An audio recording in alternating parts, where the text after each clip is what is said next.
Hi guys, మనం last క్లాస్లో ledger guidelines discuss చేసుకున్నాం. ప్రజెంట్ క్లాస్లో మనం దాని రిలేవెంటెడ్ ప్రాబ్లమ్స్ డిస్కస్ చేద్దాం. దాంతోపాటు ఇంకొక చిన్న కాన్సెప్ట్ ఉంది. మనకు టూ టైప్స్ ఆఫ్ లెడ్జర్స్ ఉంటాయి. మనకు బేసికల్గా మనకి ఎగ్జామినేషన్ పాయింట్ ఆఫ్ వ్యూలో as well as syllabus point of వ్యూలో కూడా మనకు టూ టైప్స్ ఇచ్చారు. మెయిన్గా normal general ledger 9th problem మీకు ఆల్రెడీ డిస్కస్ చేశాను. ఆ ప్రాబ్లం అయిపోయినాక నెక్స్ట్ ప్రాబ్లమ్స్కి పర్సనల్ లెడ్జర్స్ ఉంటుంది. అదే పర్సనల్ లెడ్జర్స్లో creditors account, debtors account already మీకు లెడ్జర్ గైడ్లైన్స్ చెప్పాను. ఒక లెడ్జర్ మిస్ చేశాను. ఆ లెడ్జర్ పేరు ఏందమ్మా అంటే machinery account, nothing but an asset account. అది ఎలా గైడ్లైన్స్ ఉంటుందో చెప్తాను, వినండి. సింపుల్గా ఇది ఇప్పుడు ప్రజెంట్ లెడ్జర్ అనేది అసెట్ అకౌంట్. ఏ అసెట్ అకౌంట్ వచ్చినా కానీ ఇది రాయాలి. Okay, clear. సింపుల్గా ఇక్కడ డెబిట్, ఇక్కడ credit. To balance brought down, opening balances. క్వశ్చన్లో to balance brought down, opening balance ఇస్తాడు మిషనరీ అకౌంట్. పర్చేజ్ చేసినప్పుడు టూ క్యాష్ వస్తుందమ్మా. Purchases account to cash account వస్తుంది ఎంట్రీ. అందువల్ల క్యాష్ అకౌంట్ టూ క్యాష్ రాస్తాము. అదేవిధంగా అసెట్ని పర్చేజ్ చేస్తాం, సేల్ చేస్తాం. అంతకుమించి ఇంకేం యూజ్ చేస్తాం? యూజ్ చేయం కదా. పర్చేజ్ చేసినప్పుడు టూ క్యాష్, అదే విధంగా సేల్ చేసినప్పుడు by cash sales account, by cash account sales బ్రాకెట్లో ఇంట్ ఇది. Okay, as well as sales చేసినప్పుడు లాస్ రావచ్చు, ప్రాఫిట్ రావచ్చు, డిపెండ్స్ అపాన్ కేస్ అంటే క్వశ్చన్ ఇస్తాడు. ఫర్ ఎగ్జాంపుల్ మిషనరీ కాస్ట్ అనేది, మిషనరీ కాస్ట్ ఎంత ఉంది ఇక్కడ రాస్తాను చూడండి.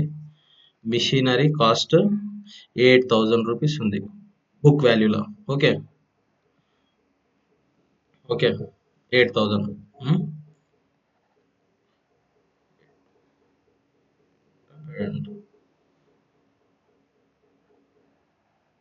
8,000 ఉంది. ఓకే, బట్ సేల్ ఎంతకైందంటే సేల్ చేసేటప్పుడు 5,000 మాత్రమే వచ్చింది. ఓకే, 5,000 వచ్చింది. 5,000 వచ్చినప్పుడు మనకు లాస్ ఎంత? ఈ కేసులో మన కాస్ట్ ఎంత? 8,000. ఒక సున్నా ఎక్కువ పడ్డది ఇక్కడ.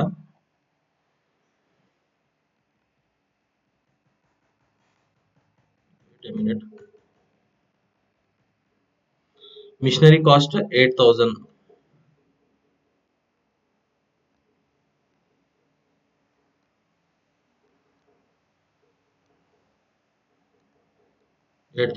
ఓకే, సేల్ ఎంత చేసినాము? 5,000 రూపీస్కి సేల్ చేసినాము. లాస్ ఎంత ఇక్కడ ఈ కేసులో? 3,000. ఈ 3,000ని లాస్ని ఇక్కడ బుక్ చేసుకోవాలి by P&L account. Okay, by P&L account loss ఇక్కడ 3,000. ఓకే, సేల్ చేసినప్పుడు మనకి ఎంత వచ్చింది? 5,000. 5,000 మనకు రియలైజేషన్ అయింది కాస్ట్. ఈ టోటల్ ఎంతో బుక్ చేసుకున్నాం మనం మిషనరీ అకౌంట్లో? 8,000. క్లియర్. అదేవిధంగా అసెట్ వాల్యూ కాస్టింగ్ 8,000 ఉండే, సేల్ ఎంతకైంది? 10,000 అయింది ఎగ్జాంపుల్. మనకు ప్రాఫిట్ ఎంత ఇక్కడ ఈ కేసులో? 2,000 rupees.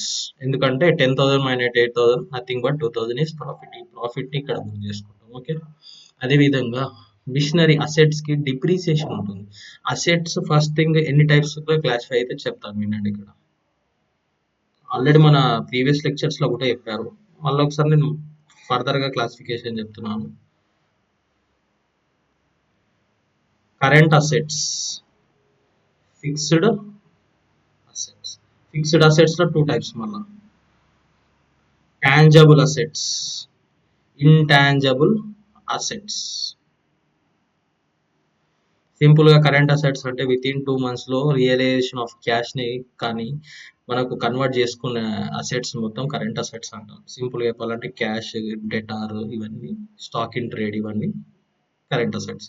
Fixed asset which we cannot converted into with in 12 months is nothing but an fixed asset. Permanent assets అంటాం. ల్యాండ్ కానీ, మిషనరీ కానీ, బిల్డింగ్ కానీ, ఇవన్నీ. ఈ ఫర్దర్ క్లాసిఫికేషన్లో మళ్ళా 2 టైప్స్ ఉంటుంది.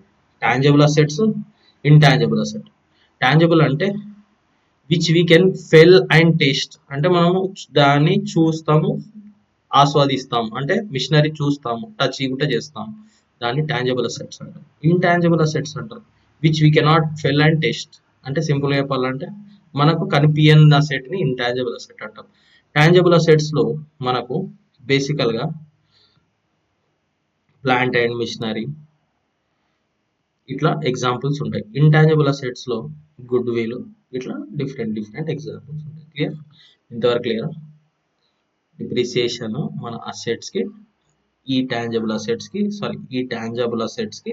చార్జ్ చేసేదాన్ని డిప్రిసియేషన్ అంటాం. ఇంటాంజబుల్ అసెట్స్ ని చార్జ్ చేసేదాన్ని అమార్టైజేషన్ అంటాం. అది మీకు ఇప్పుడు ప్రజెంట్ గా రాదు, ఫ్యూచర్ లో వస్తుంది. ఓకే, దీని అమార్టైజేషన్. క్లియర్ ఇంతవరకు? ఓకే, నెక్స్ట్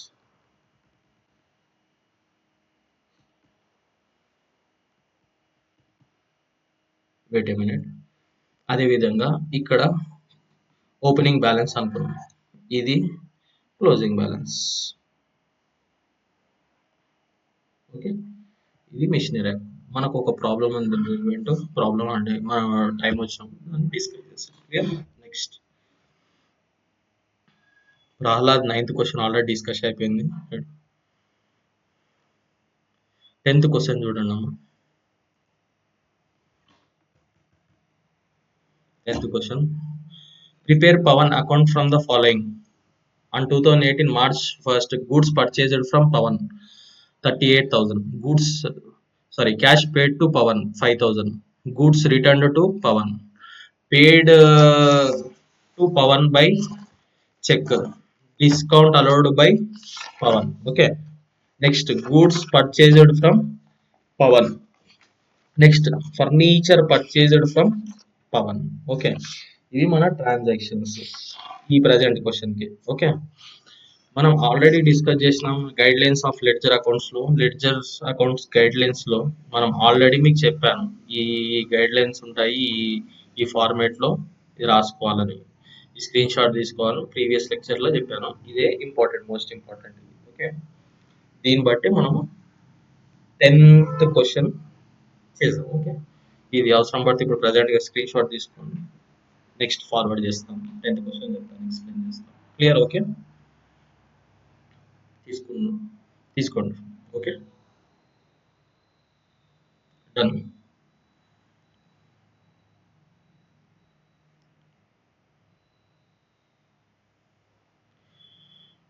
ఇక్కడ క్వశ్చన్ లో గూడ్స్ పర్చేజ్డ్ ఫ్రమ్, మీరు చూసుకోండి లెడ్జర్ లా ఇంతకుముందు స్క్రీన్ షాట్ తీసుకోమన్న దాంట్లో కూడా గూడ్స్ పర్చేజ్డ్ ఫ్రమ్ అన్నప్పుడు దీన్ని బై పర్చేజెస్ అని రాసుకుంటాం, చూసుకోండి. Clear?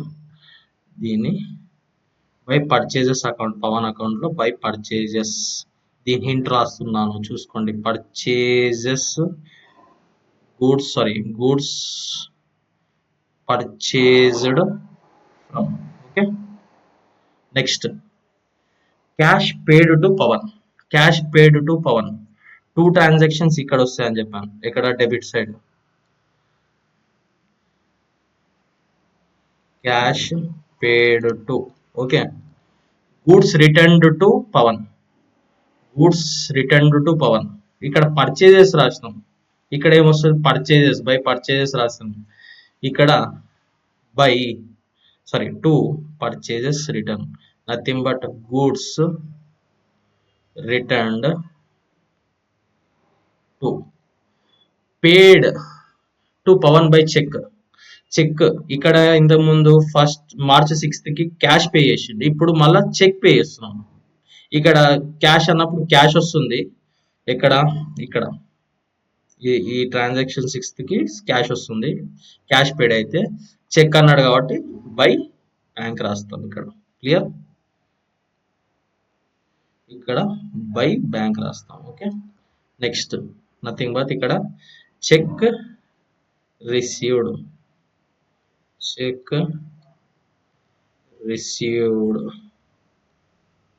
Okay, next discount allowed.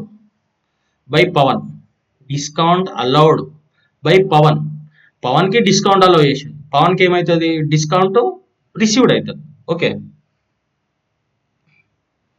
Sorry, discount received by Pawan.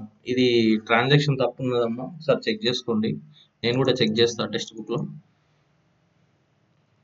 1 minute, wait a minute.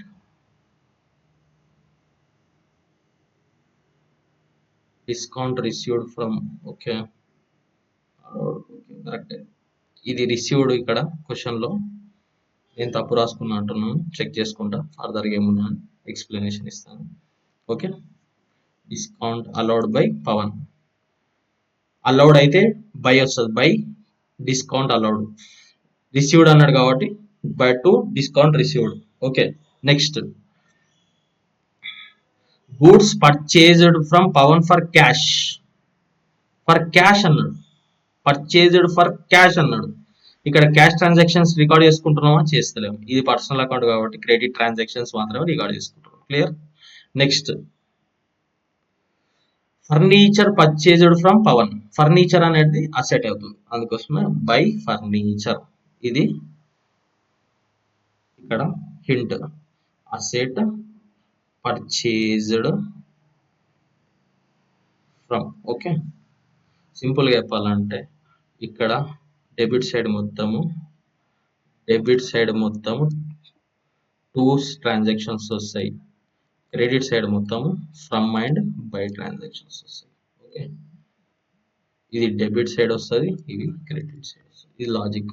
ఇది ఎగ్జామినేషన్ వరకే వర్కౌట్ అవుతుంది, ఫ్యూచర్లో వర్కౌట్ కాదు, ముందే చెప్తున్నా. నార్మల్గా మీకు బ్యాలెన్సింగ్ లాస్ట్ క్లాస్లో డిస్కస్ చేసినట్టు ఇక్కడ కూడా బ్యాలెన్సింగ్. Thank you. ఓకే.